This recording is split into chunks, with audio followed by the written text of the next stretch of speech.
দাবিতে এই তিন হত্যাকাণ্ডের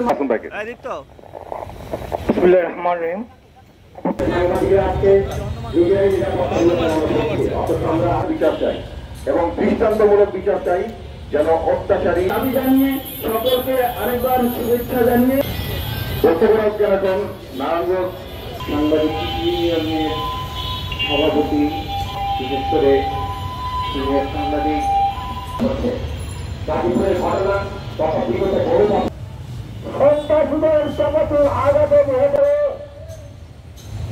গাজীপুর আজকে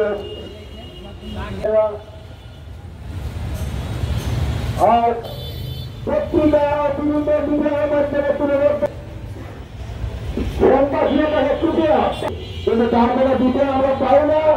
আজকে আমরা দেখেছি আমরা দুর্গা প্রতিমার জন্য এখন লজ্জা আমরা কোথায় রাখবো ঘুরে হয় না আমার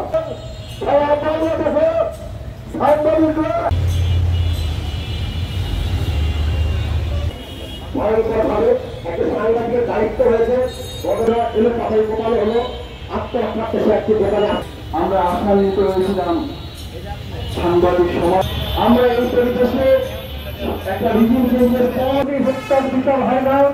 আজকে চুরির হত্যার অবস্থান কি হবে, এইটা এই নির্মমভাবে চুরিকে হত্যাকাণ্ড দেখতে হতো না। 5ই আগস্ট হত্যার বিচারের দাবি নয়, এখানে দাবি উঠে এসেছে শামীম ওসমান, তার পান্ডারাজ, অয়ন ওসমান, তার গুন্ডা বাহিনীরা কতভাবে নির্দেশে মানুষকে ঝিম্মি করে টাকা আদায় করে।